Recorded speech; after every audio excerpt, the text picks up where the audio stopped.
Hello friends, hi, this is Apoorva and I welcome you to civils tube. I hope you all are good. तो आज का जो हमारा session है, इसमें हम हमारी जो एमपी जीके की हिस्ट्री की जो सीरीज चल रही है उसी को आगे कंटिन्यू करेंगे। हम इम्पॉर्टेंट आर्कोलॉजिकल साइट्स डिस्कस कर रहे थे, तो आज के लेक्चर में हम डिस्कस करने वाले हैं छतरपुर के बारे में। Chhatarpur one of the most important place है।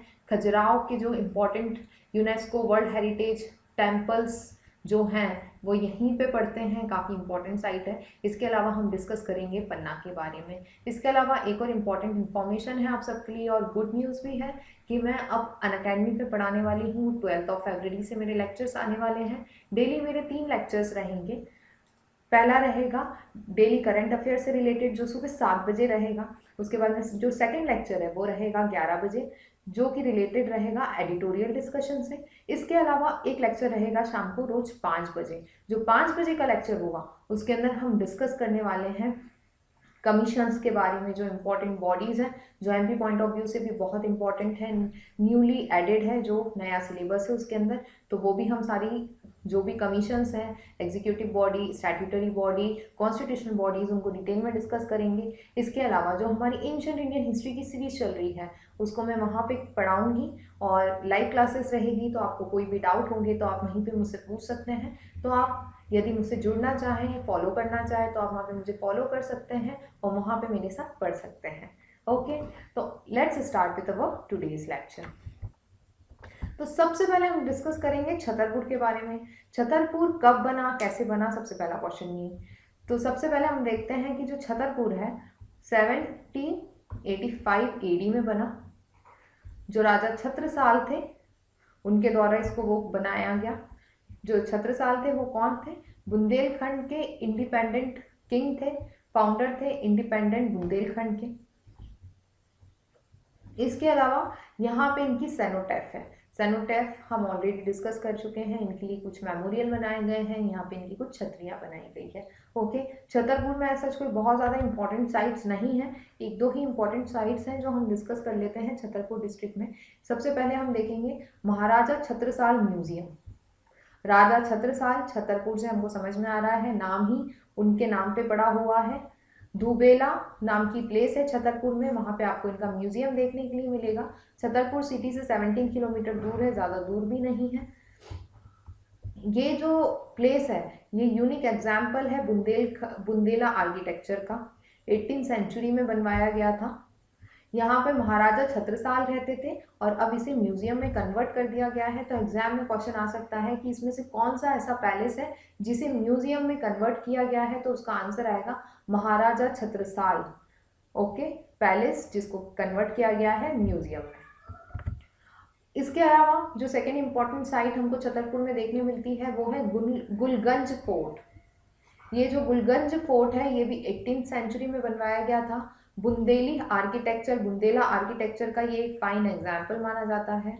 स्ट्रेटेजिकली काफ़ी इंपॉर्टेंट है, हिल के टॉप पे बनाया गया है। काफ़ी ब्यूटीफुल आपको ये पैलेस, ये फोर्ट देखने के लिए काफ़ी ब्यूटीफुल ये फोर्ट बनाया गया है। आप इस डायग्राम के अंदर देख रहे होंगे कि हिल के टॉप के ऊपर काफ़ी ब्यूटीफुल ये बनाया गया है।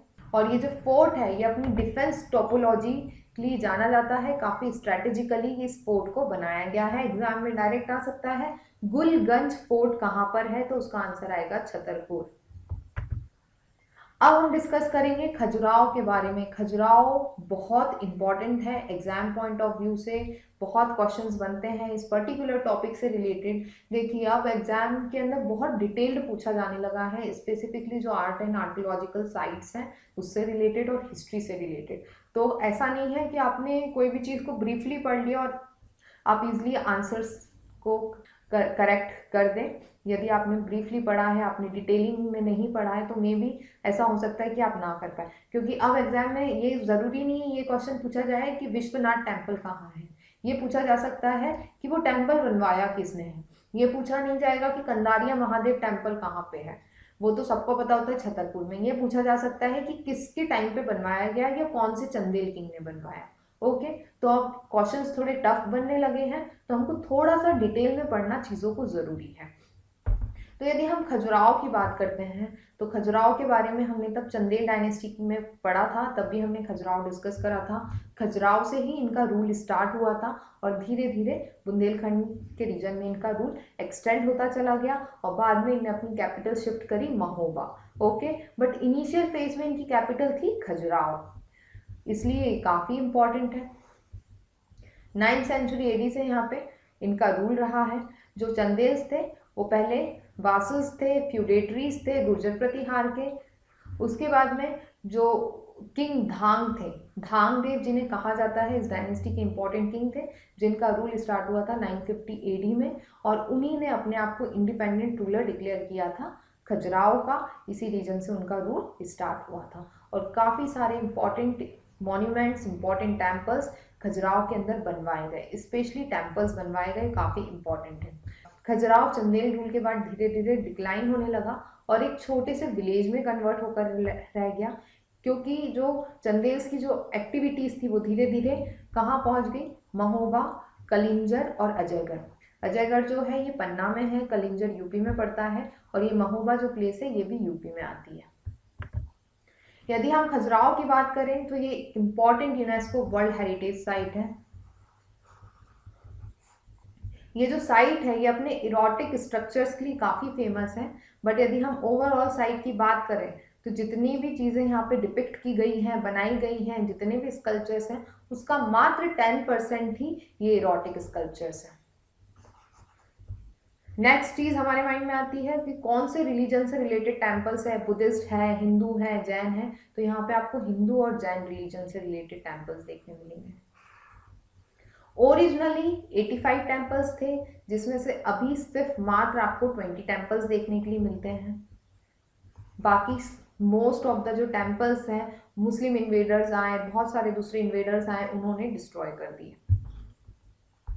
यदि हम बात करें ये टेम्पल्स कब बने, तो डेफिनेटली चंदेल्स के रूल के साथ बने। धांग देव के समय से ये बनना स्टार्ट हुए थे, तो अराउंड 100 ईयर्स का जो टाइम पीरियड था 950 से लेकर 1050 एडी तक का, उस दौरान ये सारे टेम्पल्स बने हैं। यदि हम इन टेम्पल्स की बात करें तो यहाँ पे क्या स्कल्पचर्स बनाए गए हैं, तो meditation, spiritual teaching, kinship, wrestling, royalty, most significantly erotic arts आपको यहाँ पे देखने के लिए मिलते हैं। यदि हम इसके सबसे इम्पॉर्टेंट टेम्पल की बात करें तो वो है कंदारिया महादेव टेम्पल। काफ़ी ह्यूज स्ट्रक्चर है इस टेम्पल का, काफ़ी ब्यूटीफुल है, लार्जेस्ट है जितने भी टेम्पल है उसमें, टॉलेस्ट है और सबसे सुंदर, काफ़ी ब्यूटीफुली इस टेम्पल को बनाया गया है। जितने भी टेम्पल सर्वाइविंग है उसमें ही सबसे बड़ा टेम्पल माना जाता है। ओके, यदि हम इसकी हाइट की बात करें तो 31 मीटर टॉल देखने मिलेगा। लॉर्ड शिवा को डेडिकेटेड है। यहाँ पे 3 ग्रुप ऑफ टेम्पल्स हैं, western group of temple, eastern group of temple और साउथ ग्रुप ऑफ टेम्पल। तो ये वेस्टर्न ग्रुप ऑफ टेम्पल से बिलोंग करता है। वेस्टर्न ग्रुप ऑफ टेम्पल में 3-4 टेम्पल बहुत इंपॉर्टेंट है, तीनों चारों यूनेस्को वर्ल्ड हेरिटेज साइट का ही पार्ट है। तो ये वेस्टर्न ग्रुप ऑफ टेम्पल में आता है। इसके अलावा मातंगेश्वर और विश्वनाथ टेम्पल, ये दोनों भी वेस्टर्न ग्रुप ऑफ टेम्पल में आते हैं। नेक्स्ट इंपॉर्टेंट चीज़, ये टेम्पल किसने बनवाया, तो ये टेम्पल बनवाया है विद्याधर ने। विद्याधर हमने काफ़ी डिटेल में डिस्कस करा था, आपको याद होना चाहिए। विद्याधर बहुत इंपॉर्टेंट चंदेल किंग है। ओके, इनके बारे में आपको पता होना चाहिए। इसके बाद में नेक्स्ट है मातंगेश्वर टेम्पल। मातंगेश्वर टेम्पल भी शिव जी का ही टेम्पल है। मातंगेश्वर सुन के ऐसा लगता है शायद किसी गॉडेस का टेम्पल होगा, बट ये लॉर्ड शिवा का टेम्पल है। इंपॉर्टेंट है, ये क्वेश्चन बहुत ज़्यादा चांसेस है बनने की कि कौन से भगवान को डेडिकेटेड टेम्पल है। ओके, तो लॉर्ड शिवा को डेडिकेटेड है। और इम्पॉर्टेंट चीज़ ये है कि ये ओनली हिंदू टेम्पल है। जितने भी टेम्पल्स हैं यहाँ पे खजुराहो में, वर्ल्ड हेरिटेज साइट्स के जितने भी टेम्पल हैं, उसमें से सिर्फ अकेला लौता ऐसा टेम्पल है जहाँ पे आज भी पूजा होती है। बाकी दूसरे जो कंदारिया महादेव टेम्पल हो गए या विश्वनाथ टेम्पल हो गए, वहाँ पे कहीं पे भी आज एट प्रेजेंट पूजा नहीं होती है, वो एक हिस्टोरिकल साइट है। बट ये जो टेम्पल है मातंगेश्वर टेम्पल, यहाँ पे अभी भी पूजा की जो एक्टिविटी है, वर्शिप की जो एक्टिविटी है, वो कंटिन्यू है। इम्पॉर्टेंट है, शिव भगवान को डेडिकेटेड है, अभी भी actively use for a worship और कहाँ पर है? खजुराहो में। नेक्स्ट इंपॉर्टेंट टेम्पल है खजुराहो का, वो है विश्वनाथ टेम्पल। ये भी western group of Khajuraho monument में आता है, वर्ल्ड हेरिटेज साइट है, dedicated to lord Shiva. Vishwanath temple, कई बार कंफ्यूजन हो सकता है कि शायद ये लॉर्ड विष्णु को डेडिकेटेड है, बट नहीं, ये लॉर्ड शिवा को डेडिकेटेड है। और कंदारिया महादेव भी लॉर्ड शिवा को डेडिकेटेड है। मैक्सिमम जो टेम्पल्स हैं यहाँ पे लॉर्ड शिवा को ही डेडिकेटेड है, और मातंगेश्वर टेम्पल भी लॉर्ड शिवा का ही है। Vishwanath Lord of the universe, ये जो टेम्पल है ये स्टार्ट करवाया था बनवाना धांगदेव ने। ऑलरेडी हम डिस्कस कर चुके हैं कि जो खजुराहो वाला रीजन था और बुंदेलखंड वाला रीजन था उसको इंडिपेंडेंट डिक्लेयर करने वाले जो फर्स्ट किंग थे वो धांगदेव थे, और धांगदेव ने मंदिर बनवाया है विश्वनाथ टेम्पल। और कंदारिया महादेव विद्याधर ने बनवाया। विद्याधर बहुत इंपॉर्टेंट किंग है। ओके, इसके बाद में हम देखते हैं Lakshman temple. Lakshman temple 10th century में ही बना है, हिंदू टेम्पल है ये भी। यशोवर्मा किंग थे इस डायनेस्टी के, उन्हीं ने बनवाया है ये डेडिकेटेड है वैकुंठ विष्णु जी को। ओके, ये जो लक्ष्मणा टेम्पल है ये किसको डेडिकेटेड है? विष्णु जी को डेडिकेटेड है। इंपॉर्टेंट चीज है, यशोवर्मन ने बनवाया है। ओके, जितने भी इंपॉर्टेंट टेम्पल्स है सिर्फ हम उन्हीं का देख रहे हैं कि उनको किसने बनवाया है और वो कौन से लॉर्ड को डेडिकेटेड है, ऑल्दो यहाँ पे बहुत सारे टेम्पल्स हैं। इसके बाद में चित्रगुप्त, इम्पॉर्टेंट है ये भी। चित्रगुप्त हमारे माइंड में आ सकता है कि शायद विष्णु जी को डेडिकेटेड होगा, बट नहीं, ये टेम्पल डेडिकेटेड है लॉर्ड सन को। हमने लास्ट लेक्चर के अंदर भी सूर्य भगवान के टेम्पल्स के बारे में डिस्कस करा था। मटखेरा, उर्मी जो प्लेसेस हैं वहाँ पे है। इसके अलावा चित्रगुप्त जो टेम्पल है खजुराहो का वो लॉर्ड सन को डेडिकेटेड है। ये यहाँ पे आर्किटेक्चरली सिमिलर है विद जगदम्बी टेम्पल से। जगदम्बी करके एक टेम्पल है यहाँ पे, उससे काफ़ी ज़्यादा सिमिलर है ये चित्रगुप्त टेम्पल। यदि हम इसके कंस्ट्रक्शन की बात करें तो ये 1020 से लेकर 1025 AD के बीच में बना है चित्रगुप्त टेम्पल। ओके, तो Lakshman temple, Chitragupta temple, Vishwanath temple, Matangeshwar temple, Kandariya Mahadev temple, ये सारे टेम्पल्स के नाम आपको याद होना चाहिए, और किसने बनवाया है यदि ये बताया है और ये मेंशन्ड है तो आपको ये भी पता होना चाहिए। जैसे लक्ष्मण टेम्पल यशोवर्मन ने बनवाया है, उसी तरीके से कंदारिया महादेव टेम्पल बनवाया है विद्याधर ने। विश्वनाथ टेम्पल की यदि हम बात करते हैं तो वो बनवाया है धामदेव ने। अब हम डिस्कस करेंगे वामन टेम्पल के बारे में। वामन नाम से ही पता चल रहा है विष्णु जी का अवतार है, तो उनको ही डेडिकेटेड है। 1050 से लेकर 1075 AD के बीच में बना हुआ है, इम्पॉर्टेंट है, वर्ल्ड हेरिटेज साइट। इसके अलावा यहाँ पे एक 64 योगिनी टेम्पल है, ये लेट 9th सेंचुरी में बना है। ओल्डेस्ट सर्वाइविंग टेम्पल है खजुराहो का। मतलब कि ये जब इनका इंडिपेंडेंट रूल स्टार्ट हुआ था चंदेल्स का, उसके पहले से ये बना हुआ है। 64 योगिनी टेम्पल, गुर्जर प्रतिहार डायनेस्टी ने इन रीजन्स में काफ़ी सारे टेम्पल्स बनवाए थे, तो मे भी उसके सपोर्ट से ये टेम्पल बना हो। 64 योगिनी टेम्पल, ये गॉडेस पार्वती से रिलेटेड टेम्पल है, तंत्र विद्या से रिलेटेड टेम्पल होता है। दूसरी जगहों पे हम देखते हैं कि जो 64 योगिनी टेम्पल है उसका जो बेस है वो या तो सर्कुलर होता है, स्क्वायर होता है, बट यहाँ पे आपको रेक्टेंगुलर प्लेन पे बनी देखने मिलती है। और 64 योगिनी टेम्पल की खासियत ये होती है कि ये हाइपा इथरल होता है। हाइपा इथरल मतलब कि इसका रूफ नहीं होता, ये ऊपर से पूरा खुला हुआ होता है। यदि आपको याद हो तब हमने मोरेना के अंदर 64 योगिनी टेम्पल पढ़ा था जिसका स्ट्रक्चर पार्लियामेंट जैसा है, तो हमने देखा था कि उसका जो ऊपर का पार्ट था वो पूरा ओपन था, तो हमको उस तरीके के टेम्पल देखने मिलते हैं ये। इसके बाद में हम देखते हैं दूलादेव टेम्पल, ये भी लॉर्ड शिवा को ही डेडिकेटेड है। होली ब्राइडग्रूम 1000 से 1150 AD के बीच में बनवाया गया चंदेल प्लेट का ही टेम्पल है। इसके अलावा जवारी टेम्पल, ये भी यहीं पे है, डेडिकेटेड है लॉर्ड शिवा को। इनकी इंपॉर्टेंट चीज़ ये है कि लोकेशन कहाँ है और कौन से गॉड को डेडिकेटेड है। जैसे दूलादेव तो हमको समझ में आ रहा है कि शायद भगवान शिव जी को ही डेडिकेटेड होगा। जवारी टेम्पल इसमें आपको कन्फ्यूजन हो सकता है, तो याद रखिएगा कि लॉर्ड शिवा को डेडिकेटेड है। इसके बाद में यदि हम जैन टेम्पल की बात करें तो यहाँ पे आपको शांतिनाथ टेम्पल देखने मिलता है। जो मेन डीटी है जैन तीर्थंकर की यहाँ पे शांतिनाथ, वो बने हुए हैं। इसके अलावा 18 और श्राइन्स हैं, 18 और इमेजेस बनाई गई हैं जैन डीटी की। ये जो टेम्पल है वो 1027 AD से बिलोंग करता है। तो याद रखिएगा शांतिनाथ टेम्पल कहाँ है, खजुराहो में है। इसके अलावा हमको जगदम्बी टेम्पल देखने मिलता है, मोस्ट फाइनली डेकोरेटेड टेम्पल है ये खजुराहो का। देवी गॉडेस से रिलेटेड है, देवी माता पार्वती, माता लक्ष्मी, इस तरीके से जगदम्बा हम बोलते हैं, तो गॉडेस को रिलेटेड है ये टेम्पल। इसके अलावा कुछ और टेम्पल है, इंपॉर्टेंट ये कि किसको डेडिकेटेड है वो याद रख लीजिएगा। एक विष्णु गरुड़ टेम्पल है, लॉर्ड विष्णु को डेडिकेटेड होगा। बीज मंडल टेम्पल है, रूइंस बचे हैं इस टेम्पल के, शिव जी को डेडिकेटेड है। गणेश टेम्पल, ये भी शिव जी को ही डेडिकेटेड है, इंपॉर्टेंट चीज़ है, ओके। और कहाँ पे है, तो खजुराहो में है। आदिनाथ टेम्पल जैन टेम्पल है ये। इसके अलावा पार्श्वनाथ टेम्पल, पार्वती टेम्पल और नंदी टेम्पल भी पड़ते हैं यहाँ पे। काफ़ी सारे टेम्पल्स हैं, थोड़ा सा नाम याद रख लीजिए यदि याद रहते हैं तो, बट जो हमने पहले स्टार्टिंग में 7-8 टेम्पल्स पढ़े वो तो आपको एग्जैक्टली पता होना चाहिए, क्योंकि उनसे रिलेटेड कुछ भी क्वेश्चन बन सकता है एग्जाम में। अब जो हम नेक्स्ट प्लेस डिस्कस करने वाले हैं वो है पन्ना। यदि हम पन्ना की बात करें तो ये जो सेटलमेंट है ये गौंड सेटलमेंट रहा है। कब तक, 13th और 17th सेंचुरी तक।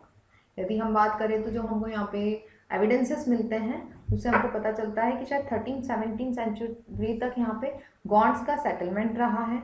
इसके बाद में जो गॉन्ड्स थे उनको डिफीट किया था चंदेल्स ने, और जो गॉन्ड्स थे वो दूसरी जगहों पे जाकर सेटल हो गए होंगे। जो पन्ना था वो छत्रसाल की कैपिटल था। जो इम्पोर्टेंट किंग है छत्रसाल, जिनके बारे में हमने छतरपुर में पढ़ा, छतरपुर पन्ना ये लगे हुए डिस्ट्रिक्ट है। तो पन्ना कैपिटल था छत्रसाल की। जो बुंदेला राजपूत लीडर थे जिन्होंने मुगल्स के अगेंस्ट लड़ा, डिफीट किया। इनकी डेथ के बाद में जो इनका किंगडम था वो उनके बेटों के बीच में डिवाइड हो गया, और इनके किंगडम का 1/3 पार्ट किसको दे दिया गया, मराठा पेशवा बाजीराव। छत्रसाल की ही बेटी थी मस्तानी, हम सब ने बाजीराव मस्तानी मूवी देखी है तो आप हिस्ट्री को वहाँ से कनेक्ट कर सकते हैं कि छत्रसाल की ही प्लेस थी छतरपुर, और पन्ना भी उनकी कैपिटल था, और इस पूरी जगह पे इनका रूल था। इन्होंने अपनी रीजन का 1/3 पार्ट मराठा पेशवा बाजीराव वन को दे दिया था, क्योंकि उन्होंने उनको सपोर्ट करा था तब मुगल्स के अगेंस्ट फाइट करना था उसके अंदर। यदि हम इम्पॉर्टेंट प्लेसेस की बात करें तो यहाँ पे आपको छत्रसाल की गढ़ी देखने के लिए मिलेगी, मतलब छत्रसाल का किला देखने मिलता है। इसके अलावा आपको यहाँ पे अजयगढ़ फोर्ट देखने मिलता है। ये जो अजयगढ़ फोर्ट है ये 688 मीटर की हाइट पे है। जो विंध्यन रेंज है वहाँ पे आपको देखने मिलेगा, जो विंध्यन रेंज का जो ऊपर का फ्लैट टॉप एरिया है वहाँ पे आपको ये देखने मिलता है। ओके, इम्पॉर्टेंट है, अजयगढ़ फोर्ट याद रखिएगा। इसके बाद में चंदेल्स की भी ये जो अजयगढ़ था ये कैपिटल रहा था, तब उनका डिक्लाइनिंग वाले ईयर्स चल रहे थे। बाद में पहले उनकी कैपिटल थी खजुराहो, फिर खजुराहो से महोबा, महोबा के बाद में जब वो धीरे धीरे उनका डायनेस्टी डिक्लाइन होने लगी उस समय अजयगढ़ इनकी कैपिटल बन चुकी थी। यदि हम इस फोर्ट की बात करें तो ये ब्यूटीफुल बॉर्डर बनाता है विंध्यन हिल के साथ, और काफ़ी ब्यूटीफुल व्यू देखने मिलता है यहाँ से आपको केन रिवर का। काफ़ी इम्पॉर्टेंट आर्कियोलॉजिकल साइट है, और काफ़ी कुछ यहाँ पे आपको एविडेंस देखने मिलते हैं चंदेल डायनेस्टी के आर्ट और आर्किटेक्चर के। ओके, इसके अलावा हमको पन्ना में देखने मिलता है बलदेव जी टेम्पल। ये रोमन आर्किटेक्चर से बना हुआ है, रोमन आर्किटेक्ट आप ये देख रहे हैं। ये टेम्पल एक बलदेव जी टेम्पल है, ये टेम्पल है, कोई चर्च नहीं है, अदरवाइज हम इसको देखकर कंफ्यूज हो सकते हैं कि ये एक चर्च होगा। ओके, श्री बलदेव जी मतलब भगवान बलराम जो कि कृष्ण जी के ब्रदर थे, उनके लिए को डेडिकेटेड है ये टेम्पल, और उनके लिए बनवाया गया है। ये फाइनेस्ट स्ट्रक्चर है पन्ना डिस्ट्रिक्ट का, और इससे हमको पता चलता है कि पन्ना में कितनी ब्यूटीफुल आर्ट और आर्कियोलॉजिकल साइट्स हैं। ओके, ये एक फाइन एग्जाम्पल है आर्कियोलॉजिकल साइट्स का जो कि पन्ना में है इनमें से। इसके अलावा हम देखते हैं यहाँ पे जुगल किशोर जी टेम्पल। ये जो जुगल किशोर जी टेम्पल है ये राजा हिंदुपत सिंह ने बनवाया है। बुंदेला किंग थे ऑफ पन्ना। राजा छत्रसाल के बाद में जो उनके बेटे थे उनके बीच में उनका किंगडम डिवाइड हो गया था, और उन्हीं के समय पे ये टेम्पल बनवाया गया है। ये जो टेम्पल है ये लॉर्ड कृष्णा को डेडिकेटेड है। कहा जाता है कि जो टेम्पल का जो गर्भगृह में जो मूर्ति है उसे वृंदावन से लाया गया था थ्रू ओरछा। ओरछा से होते हुए उसे वृंदावन से यहाँ पर लाकर रखा गया। तो याद रखिएगा जुगल किशोर टेम्पल कहाँ पर है, पन्ना में है। इससे ज़्यादा मुझे नहीं लगता कि इस टॉपिक से कोई क्वेश्चन बनेगा। इसके बाद में आता है महामती प्राणनाथ जी टेम्पल, इंपॉर्टेंट पिलग्रिमेज साइट है ऑफ प्रणामीज।